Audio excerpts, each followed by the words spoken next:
when you go through pain in life, when you go through poverty, when you go through failure, when you go through rejection, then you have passed through the track record that grants you the opportunity to minister to those people. Are we together? Now listen, one time the disciples came to Jesus. Are you blessed this afternoon?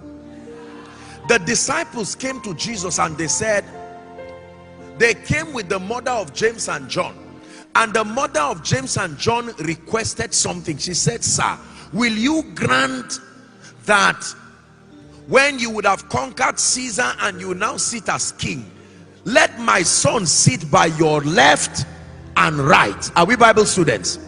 Jesus never said the position is not vacant. He asked a question: can you drink of my cup and be baptized with my baptism?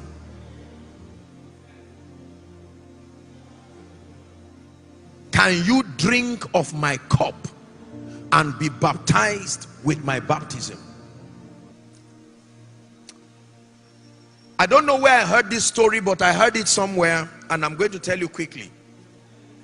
A man of God, I think maybe it may be a fiction or something, that a man of God called on God in prayer, and he said, Lord, you've been unfair to me. Why? He said, you've been prospering other men of God.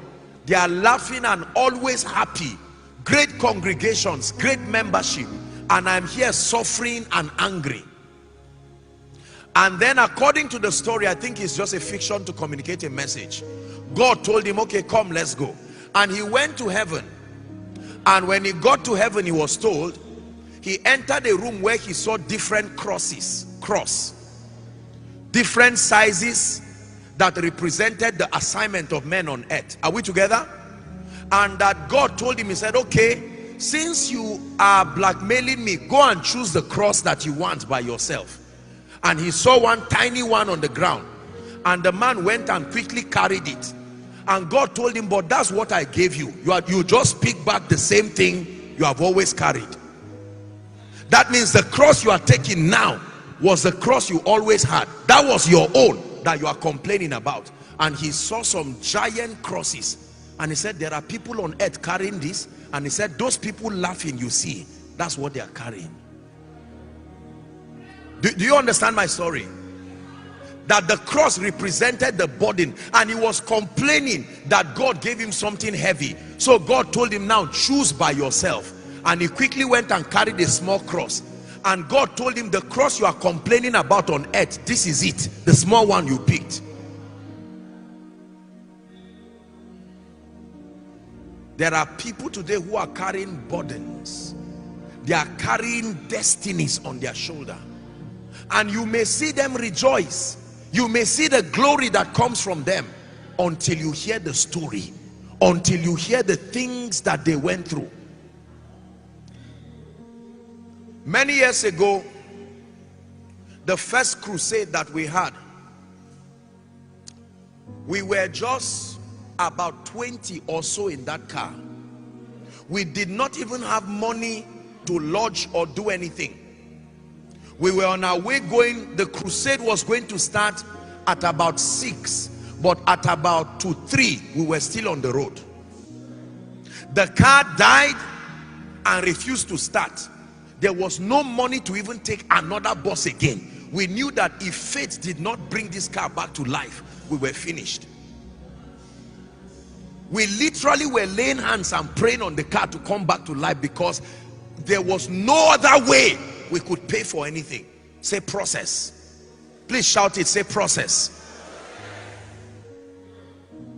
Many of the things we call failure is not failure. It's a track record. It's a track record you need to justify the lifting that God brings to you. Now hear this. I share this with you today to inspire you. Do you know, one of my dear friends had to carry the guitar literally and started playing the guitar in front of the car, and then we started prophesying and praying in tongues, sincerely speaking. That's how that car came back to life. And we drove back to we went to the crusade ground. When we got to the crusade ground, Our ladies those days, there was no money to buy firewood. Ladies had to climb the tree to pluck, and the ladies that were in welfare were still the ladies in worship team. They had to prepare our meal and then run and go and dress for the crusade. But those days are over now.